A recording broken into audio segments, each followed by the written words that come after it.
First off, I want to start with Eddie Murphy. He's the star of the film, and you guys have worked together in the past. I'd love to know why you decided it was time to work on a Christmas movie and why now was the right time to do it. Well, I've always loved Christmas movies. I love Christmas. And same with Eddie. He's a big fan of Christmas and always wanted to do a Christmas movie as well. So when we found a script that we both loved, it was kind of a no-brainer. We have been looking for an opportunity to work together again and happy that we finally found the right project.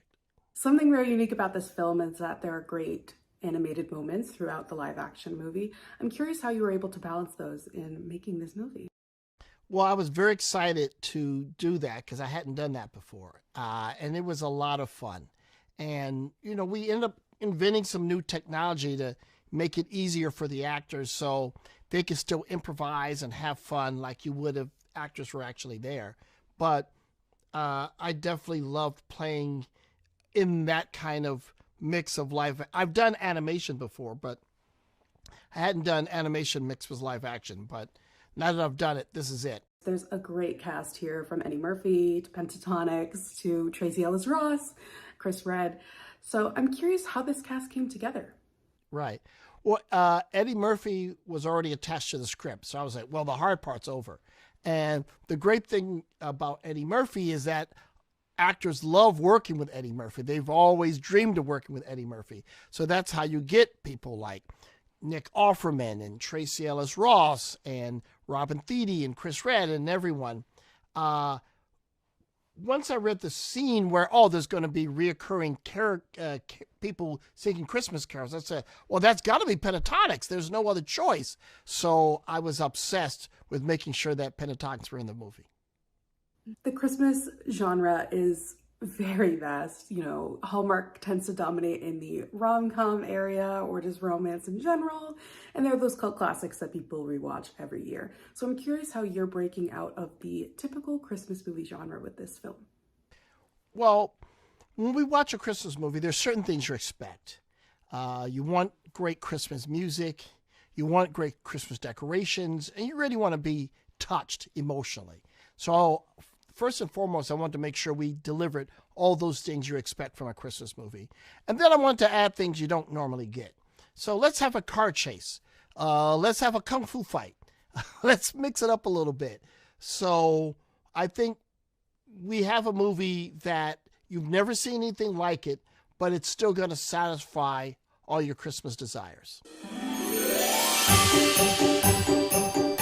What really stuck out to me in this movie is that it kind of has it all. There's action, comedy, heartfelt family moments, and obviously the holiday joy.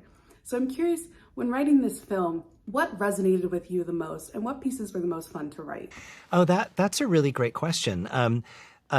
Obviously, the script was a lot of fun to write because at least for a period of time, there was no limit on the imagination. So I had a lot of fun imagining, how can I make this as big as possible? I wanted, Dickensian figurines to come to life. I wanted, attacks by birds. I wanted magical creatures to come to life. I wanted a Christmas tree that would, blow the minds of everybody in the neighborhood. So I had a lot of fun imagining all of the big supernatural things. But I think, what I love about your question is, to me, the more heartfelt moments were the grounded ones in the family. I really wanted this character to be an everyman. I wanted them to be in every family so that every family could enjoy them and relate to them. I think I had fun being quite honest that, the holidays also involve a lot of chaos and some tension and some stress. And so I also really connected with those personal moments with the family as well.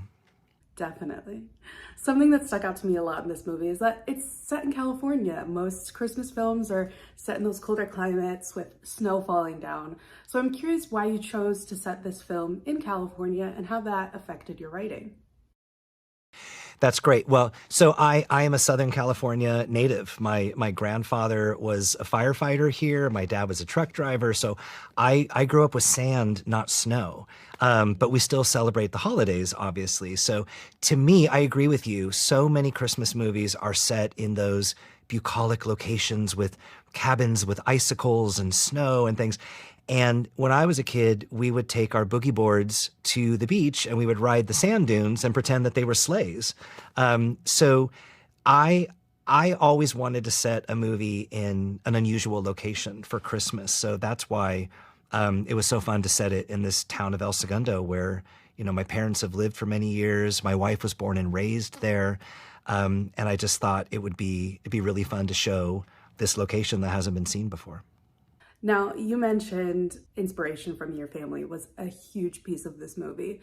So I'm curious, are there any specific memories or traditions that you used as inspiration for this film? Yes. So the main one is honestly Candy Cane Lane. So my parents' house is at the top of the road that leads to the cul-de-sac for Candy Cane Lane. Every year, this is our tradition. My mother would make a hot cocoa station. My dad would do all of the cooking and baking. He over-decorated his house and the front yard. And we put the kids in strollers. We get the gang going. We sing Christmas carols. We put lights on. And again, it's Southern California, but we have stocking caps. We have scarves. It's too warm to be wearing these things, but we really commit to the bit. And we all parade down the street and we go enjoy the lights of Candy Cane Lane. So that it truly is a tradition in our family and in our neighborhood.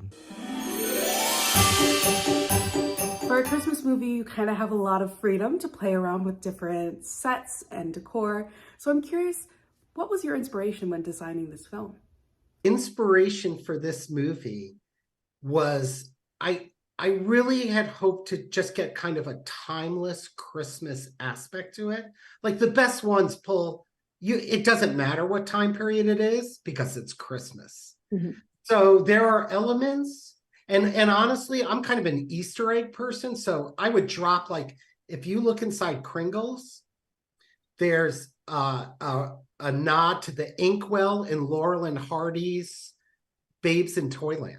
Like, I would put like little elements throughout the Kringle shop really paid homage. The 60s font lettering for all the Kringles displays. And we just pulled from that was taken from like 60s department stores and a little bit of everywhere. Something I found very different about this movie is that it is set in California, not typical of your Christmas holiday movie. I'm curious of how you were able to use California as inspiration in this movie. Well, I kind of feel like that opening shot with that snowman in the sand, we were like, okay, let's just get this out of the way right up front.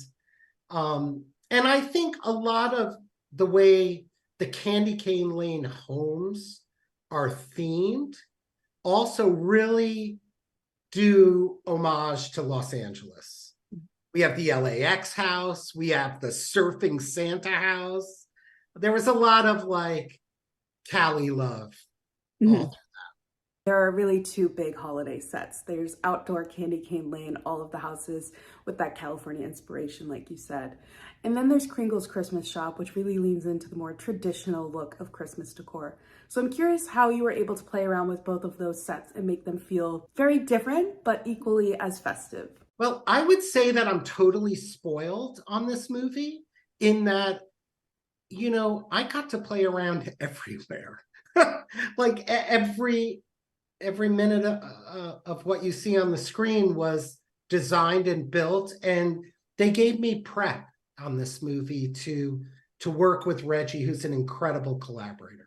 Mm-hmm. So we really, all the choices were just made and developed with Tom, the cinematographer. We just all worked together to kind of get the beats, get the motion.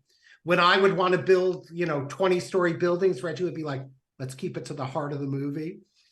And yet, I got to build that Kringles. I'm pretty happy with that set, so.